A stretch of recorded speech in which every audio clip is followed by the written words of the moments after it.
No había visto el cielo desde el agujero del suelo, la cueva. No conocía el sol ni la luna.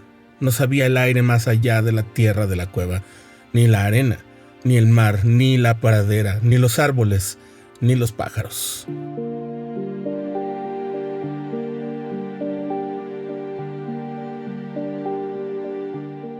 Hola de nuevo a Formación Literaria, yo soy Rafael y en el episodio anterior hablamos de encontrar la chispa. Hoy nos enfocaremos en construir el armazón. Cualquier relato, desde el cuento más breve hasta la novela más ambiciosa, se sostiene sobre 3 pilares fundamentales: la trama, los personajes y el escenario. Así es que comencemos. El fragmento que leímos al inicio del episodio es de La caverna de José Saramago, y lo que hace es tratar de sumergirnos en un mundo limitado para mostrarnos cómo es que el escenario, que es la cueva en ese caso, define la existencia y la visión de un personaje. Por supuesto se está relacionando con la caverna de Platón, que es un mito que todos tenemos que dominar. En algún momento lo vamos a poder analizar, tal vez en alguna temporada donde repasemos algunos motivos. Y cuando digo motivos me refiero a figuras quizás casi arquetípicas, tan intrincadas en la historia de la humanidad, que parecen repetirse a pesar de que no son tan reiterativas como para que nos aburran, sino que son patrones de cosas que siempre vienen saliendo al paso en la experiencia humana y que obviamente se manifiestan en el reporte de la humanidad que da la literatura. Pero en fin, volviendo al fragmento de lo que leímos al inicio, la cueva en este caso define la existencia y la visión de los personajes. Y hoy vamos a hablar de cómo el lugar, quién lo habita y qué le pasa a quien lo habita son los 3 pilares de cualquier historia.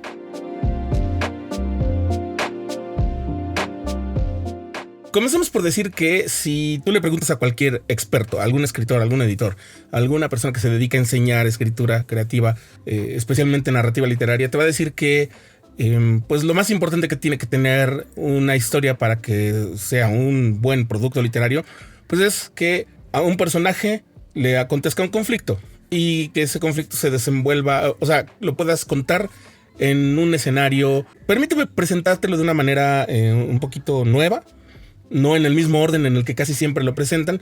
No vamos a comenzar, por ejemplo, con el conflicto, que es una cosa que se ha puesto muy de moda, sino más bien vamos a comparar la historia a una casa. Imagínate que tu historia precisamente es un edificio, y ese edificio necesita cimientos sólidos para estar erigido y no derrumbarse por las cosas que puedan pasarle, ya sea que la tierra se mueva en un sismo, que las condiciones del clima caigan sobre él, o que la acción de las personas que están en su alrededor, digamos por ejemplo ataques con guerras, etcétera, pues no la derriben, si es que eso es posible. Entonces estos cimientos le van a ayudar a la casa, que es nuestra historia, a mantenerse en pie. Ahora, estos cimientos, como los cimientos suelen ocurrir en los edificios, son elementos grandes pero que están interconectados, se alimentan, se fortalecen, se comunican mutuamente. Una buena trama, un buen argumento, o un plot, como le dicen en inglés, y utilizo a veces esta palabra en inglés porque cuando hablamos de argumento solemos confundirlo con los elementos de la argumentación, es decir, aportar datos que sustenten una tesis. Pero cuando hablamos de una historia, de la narración de una historia, entonces hablamos de argumento. Tal vez a veces como equivalente a trama, tal vez a veces como equivalente justamente a la historia. Entonces por eso a veces recurrimos a la palabra en inglés, que es plot. Bueno, una buena trama, un buen argumento de historia depende de personajes interesantes, y al mismo tiempo los personajes inolvidables, interesantes, profundos y bien construidos también van a poder darle una buena trama a la historia. Y también el escenario puede influir tanto en la trama como en los personajes. Si tienes un entorno, un escenario que no está bien trabajado, no está bien propuesto, lo voy a decir de esa manera, no está bien dispuesto en la narración como para que sirva a los fines de la historia, eso puede, digamos, diluir o adelgazar la fuerza tanto del argumento o del plot como de cada personaje. Pero por esa razón tenemos que poner atención también en eso.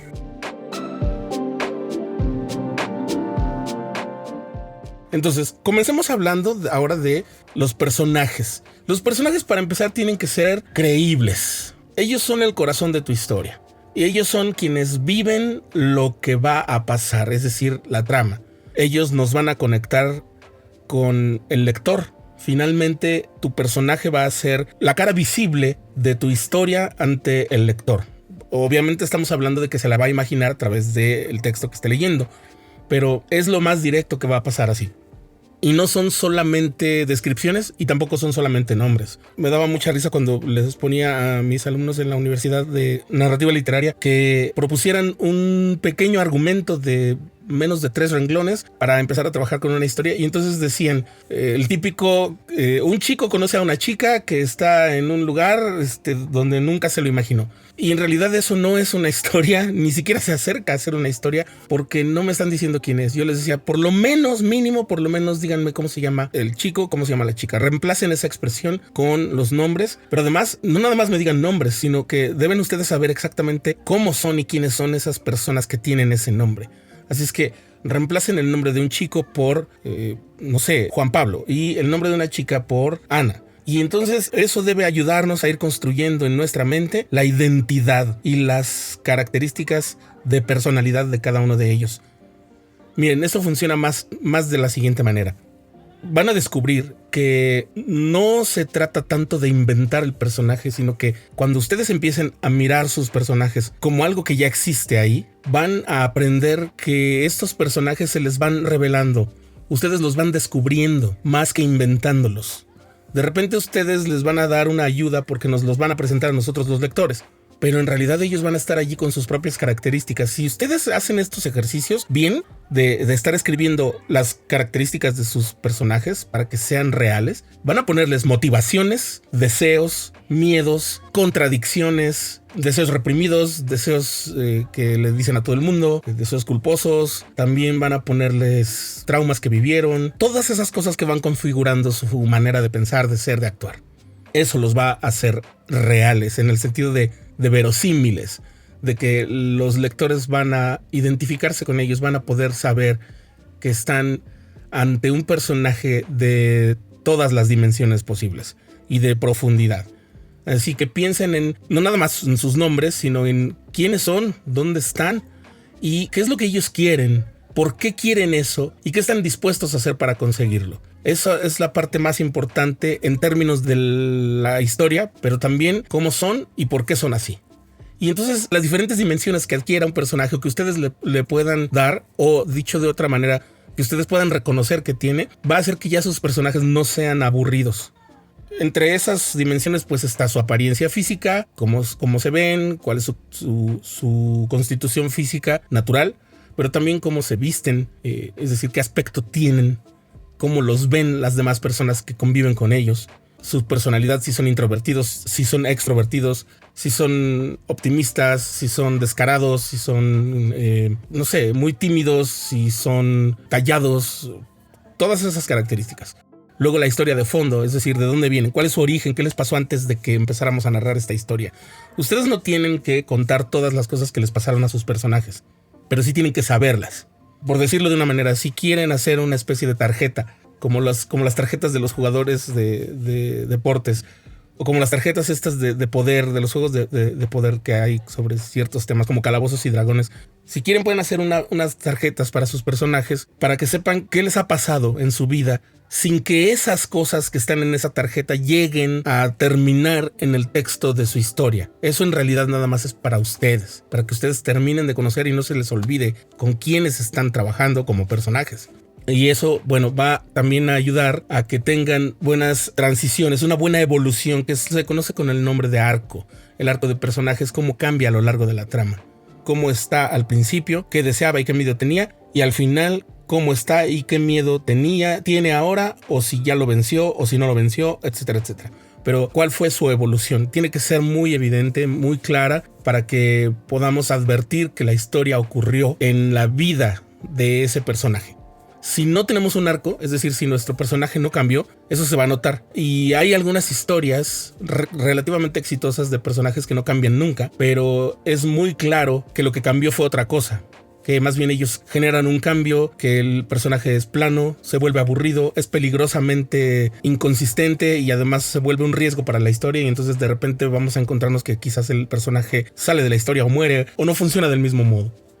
Entonces, tener en mente que el personaje es quien va a llevar nuestra historia y que lo podemos ir descubriendo. Eso nos va a ayudar muchísimo. Por ejemplo, un personaje que parece fuerte por fuera y que es muy vulnerable por dentro, o alguien que es muy tímido pero que de repente revela una valentía que nadie se esperaba. Estas contradicciones son muy buenas. Claro, no hay que incurrir en el cliché ni en lo repetitivo, pero estas contradicciones los vuelven de 3 o de más dimensiones. En Don Quijote de la Mancha, el personaje de Sancho Panza evoluciona de ser un simple campesino a ser un compañero con sus propias reflexiones y su sabiduría popular. Él llega incluso a ser gobernador en una isla. Pero Quijote, que es primero muy idealista, a medida que va avanzando la historia, él va teniendo contacto con la realidad de una manera más latente y más vigente. Sus interacciones, tanto de Quijote las interacciones que hay entre Quijote y Sancho son la esencia de toda la novela, y los arcos no es que se cambien de lugar, sino que los dos van evolucionando a lo largo de toda esa historia gigantesca que se narra además en tono satírico. Eso es en cuanto al personaje, a los personajes. Hablemos ahora del entorno, del escenario, el mundo de nuestra narración. Y pues hay que construir ese mundo. A veces hay que construirlo a pesar de que es un mundo que ya existe, porque lo tenemos que no tanto describir, sino tenemos como que hacer el acuse de las características de ese mundo. El escenario es más que un simple telón de fondo, es el espacio físico, es el espacio social y tal vez el ambiente político en el que ocurre la historia. Puede ser una ciudad, puede ser un bosque, y puede ser un bosque en el que solamente están las leyes de la naturaleza, o puede ser un bosque, por ejemplo, en un bosque élfico, en el que además de las leyes de la naturaleza están las reglas de los elfos que están habitando ese bosque. Puede ser un planeta lejano. Un escenario puede ser la mente de un personaje. Está, por ejemplo, el Club de la Pelea, que la mayoría de las cosas que ocurren en esa historia están ocurriendo en la realidad, pero con un elemento mental muy importante. Y entonces eso es lo que hace que la historia sea peculiar y que tenga esa memorabilidad, que sea tan impactante que no la olvidemos. Eso genera el impacto en la historia. El escenario puede influir en el estado de ánimo. Por ejemplo, en la novela de Franz Kafka, El proceso, los edificios y la manera como están distribuidos los edificios de administración de justicia influyen en el ánimo de Joseph K., que es arrestado sin que se le diga por qué, y se le fuerza a hacer una especie de recorridos para buscar aclarar su situación legal, la cual no puede aclarar nunca porque los edificios y la burocracia está distribuida físicamente de una forma tan desesperante que justamente lo va desplumando de cualquier atisbo de fe o de esperanza en que todo pueda llegar a una resolución favorable para él. Cuando ponemos este típico asunto de una noche lluviosa para una escena triste, pues obviamente estamos ambientando, estamos identificando el ambiente externo con los sentimientos interiores de un personaje. Entonces sí lo estamos haciendo adrede, es decir, estamos utilizando el entorno con una finalidad narrativa literaria. También están los obstáculos de la trama, ¿no? El desierto es hostil, o incluso en el desarrollo del personaje, ¿no? Cuando alguien que se muda a una nueva ciudad y que también cambia su manera de ser estando en el nuevo lugar. No nada más cambia su lugar de residencia, sino que también eso hace que cambie su manera de ser.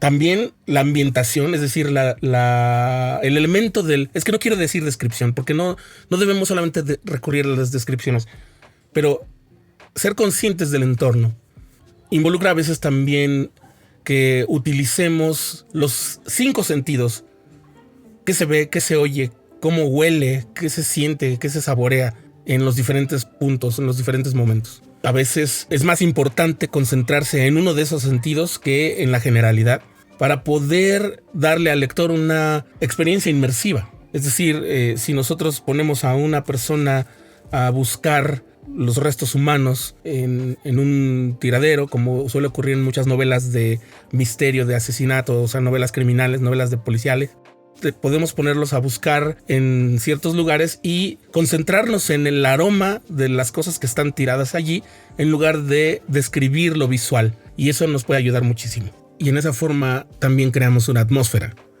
y entonces nuestro escenario nos ayuda a crear no nada más la atmósfera palpable o física o de la naturaleza, sino que también la atmósfera emocional, la atmósfera tal vez incluso sentimental, o si quiere uno, la atmósfera política, social, ideológica, para que sea oscura o luminosa, o para que se sienta opresiva o liberadora.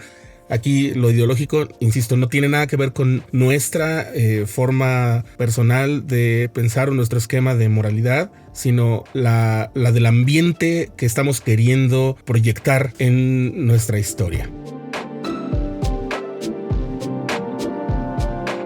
Finalmente llegamos al conflicto, que es el motor de la trama, el motor de toda la historia. Así como en la gramática, un verbo conjugado es lo que es el núcleo de toda una oración, por muy extensa que sea. Si no tiene un verbo conjugado, no tiene un núcleo de su predicado, entonces no hay una oración en realidad. Del mismo modo, no hay una historia si no tenemos un conflicto. No hay una trama, no hay plot, si no hay un conflicto. Y un conflicto se puede definir de muchas maneras, pero la forma más sencilla de hacerlo es cuando un personaje está en pos de algo y no lo puede conseguir. Y eso, estar en pos de algo, puede ser algo que siempre ha deseado, o algo que ya tenía y que perdió, o algo que no sabía que necesitaba y que ahora lo necesita para poder avanzar o para poder ayudar a alguien. Eso convierte a la trama en la secuencia de eventos que mueven la historia desde el momento en el que... Desde el inicio hasta el final, esto es obvio, pero desde el descubrimiento o la aproximación al descubrimiento de una necesidad o de un anhelo, y cómo llega a desarrollarse la historia en cuanto a esa necesidad, anhelo o persecución. Es decir, nuestra secuencia de eventos nos dice más bien por qué sucede y qué consecuencias tienen las cosas que están pasando. Cuando hablamos de conflicto, pues obviamente hablamos de obstáculos, de problemas, de desafíos que los personajes enfrentan y pueden ser internos, es decir, el personaje puede estar luchando consigo mismo, tratando de superarse porque, no sé, necesita más motivación para conseguir un logro, etcétera, etcétera. O puede ser externo, es decir, luchar contra otro personaje que también está persiguiendo las mismas cosas, o luchar contra la sociedad, contra la naturaleza, contra una fuerza pública, contra algunas otras fuerzas, dependiendo del género que estemos manejando. Puede ser una fuerza cósmica, una fuerza mágica, un ente legendario, mitológico o salido de la fantasía. El asunto es que, como dijimos, sin conflicto no se genera interés en la lectura, porque no se genera interés en la historia, porque en realidad no hay historia. No hay lo que se conoce como el drama, sin que esto signifique el teatro, sino el drama en el sentido etimológico, que significa acción. No hay un movimiento, no hay un recorrido. Y cuando hablamos de la historia, de la trama, del plot, hay una estructura más o menos básica que, aunque no se cumpla siempre en el modo de presentar la obra, sí se cumple en su esencia intrínseca. Ahorita voy a decir por qué dije esto de esta manera, pero como solemos aprender, esta estructura sí nos funciona, porque la estructura clásica es planteamiento, nudo o desarrollo, luego el clímax y el desenlace. En el planteamiento se presentan los personajes, se presenta el escenario y el inicio del conflicto. Debo tener mucho cuidado con explicar esto, porque esto no significa que comencemos nuestra obra haciendo una presentación como catálogo de las cosas que conforman nuestra historia. Es decir, una cosa es que en la historia ocurran estas cosas, estén bien claras las cosas que pertenecen al planteamiento, otras al nudo, otras al clímax y al desenlace. Y una muy diferente es que nosotros presentemos en el texto cada cosa en este orden. Y de hecho es desaconsejable que lo presentemos así. Más bien, en el planteamiento lo que vamos a hacer es demostrar la existencia de estos personajes, del escenario, y dar trazas para que el conflicto aparezca y se vea de manera más o menos clara, o más bien de manera muy clara, antes de que terminemos de agotar, digamos, la paciencia de nuestros lectores. Así que no es tanto de ponernos a describir a nuestros personajes, sino más bien de contar lo que están viviendo, y en esa manera nuestros lectores van a ir conociendo los personajes, el lugar en el que están, y también van a descubrir, van a conocer lo que origina el conflicto o lo que es el conflicto. Luego, en el desarrollo o nudo, ese conflicto se va a intensificar, va a generar problemas, se van a evidenciar los obstáculos, ahí podemos meter los giros. Digamos que esta es una parte amplia, bastante laxa, bastante elástica, es compleja, pero debe apuntar hacia una parte culminante, que es el clímax, que el clímax es aquello para, digamos, lo cual vive toda la narrativa. Es el punto de máxima tensión, como el enfrentamiento final.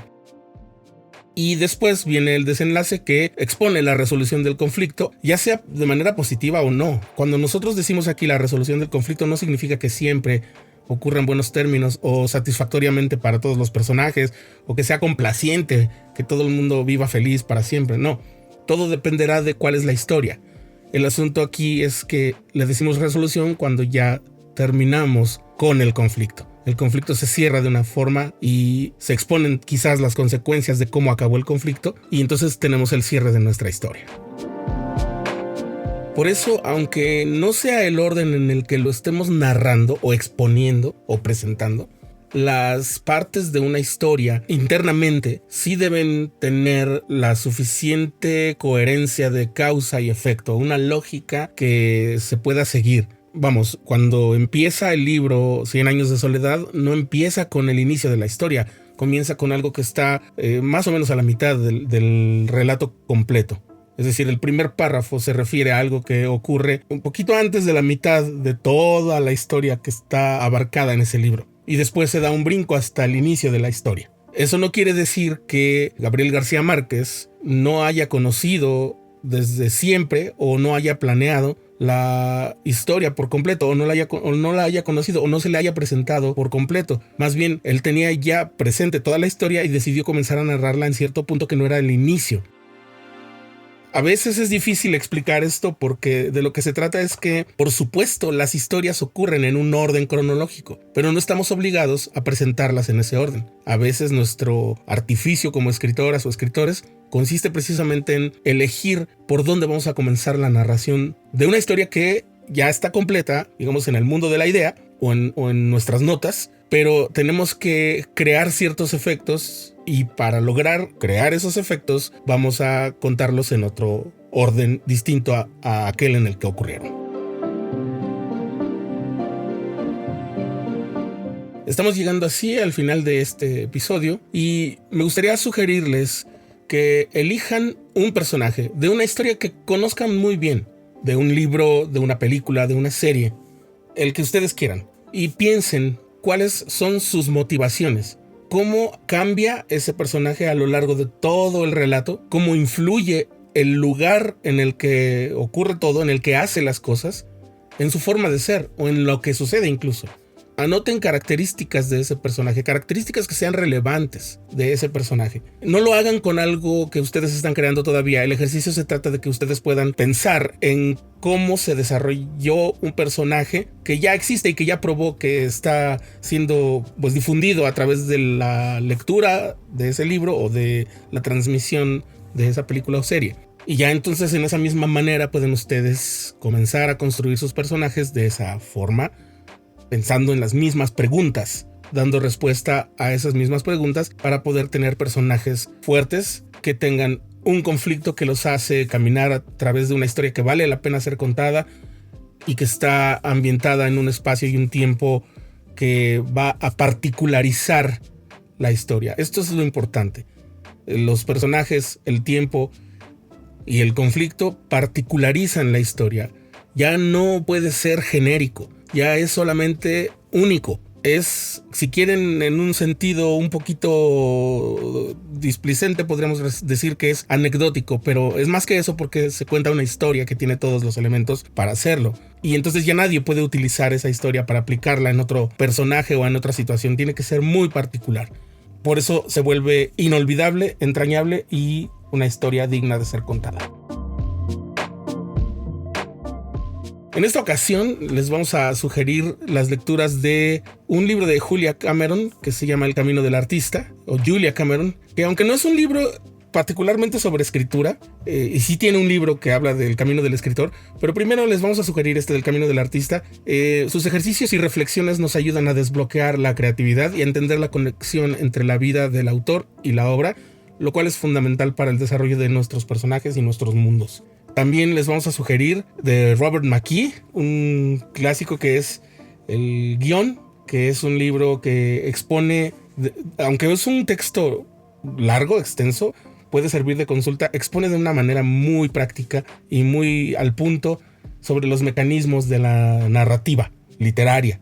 Porque aunque se llama El Guión y está pensando en los que crean historias para las películas, en realidad parte siempre desde las bases, que es la narrativa literaria, porque finalmente, como les he mencionado en otro episodio, el guión es un producto literario. De hecho, hasta se llama así, guión literario. Porque a un lado de todas esas herramientas que hay para la realización de una producción audiovisual, está el guión técnico y otros guiones y otras herramientas que se construyen para la producción. Pero existe que es el primordial, que es el guión literario, que es el que narra la historia en la forma más apegada a cómo se va a visualizar en la pantalla. Así es que el trabajo que se hace para poder tener una buena película, una buena serie, es de carácter literario, es de creatividad, de creación literaria. Y pues bueno, ahí está Robert McKee dando estos consejos. Háganse con estos materiales, ya les decía, consúltenlos con calma, no traten de abarcarlos todos de una sola vez, más bien conózcanlos, identifíquenlos y sepan que ahí están algunas ayudas muy importantes que les pueden brindar apoyo, consejos, recursos en los momentos de avanzar como escritores y escritoras.